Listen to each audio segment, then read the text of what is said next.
अस्सलाम वालेकुम नाज़रीन, एमआर न्यूज़ स्टूडियो से मैं हूं कंजा असलम। नस्ला टावर को गिराने के लिए 2 कंपनियों के नाम फाइनल कर लिए गए। कमेटी ने रिपोर्ट कमिश्नर कराची को जमा करा दी।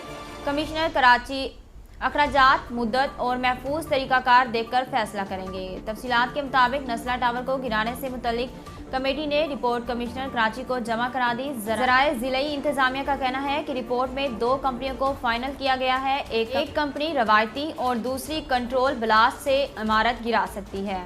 इस्लामाबाद से एक खबर शामिल करते चलें। वज़ीर आज़म इमरान खान ने एक बार फिर इलेक्शन कमीशन पर कड़ी तनकीद करते हुए कहा, इलेक्शन कमीशन का काम सिर्फ इलेक्शन कराना है, लेकिन इलेक्शन कमीशन EVM पर प्रोपोगंडा करना शुरू हो गई।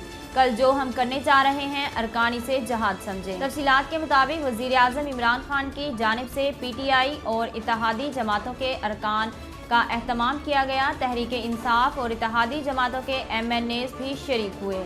मुत्तहिदा अरब इमारात में जारी ICC men's T20 world cup में सुपर 12 का तवील मरहला ख़त्म हो चुका और अब इवेंट के नॉक आउट मरहले का आगाज आज से होगा। T20 क्रिकेट का नाम सुनते ही जहन में छक्के और चौके आते हैं, इसलिए सुपर 12 मरहले के इख्तिताम पर हम आपको बताते हैं कि अब तक वर्ल्ड कप T20 2021 में सबसे ज़्यादा छक्के किन खिलाड़ियों ने लगाए और इनमें पाकिस्तान का कौन सा खिलाड़ी शामिल है। Chairman Pakistan cricket board PCB Ramiz Raja का कहना है कि मौजूदा कौमी टीम को हराना तकरीबन नामुमकिन है।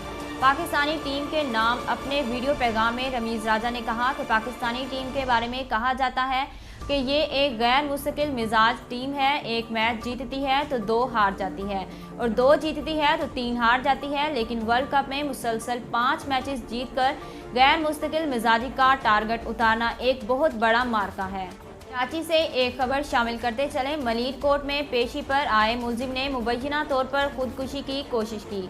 रेस्क्यू ज़राए का कहना है कि अदालत में आने वाले अब्दुल्ला नामी मुलजिम ने तेज़ धार आले से अपना गला काट लिया, जिसे जख्मी हालत में जनाह अस्पताल मुंतकिल किया गया। वकला का कहना है कि मुलजिम ने वाशरूम में जाकर तेज़ धार आले से अपना गला काटा, जिसे वकला की मुदाखलत के बाद अस्पताल ले जाया गया।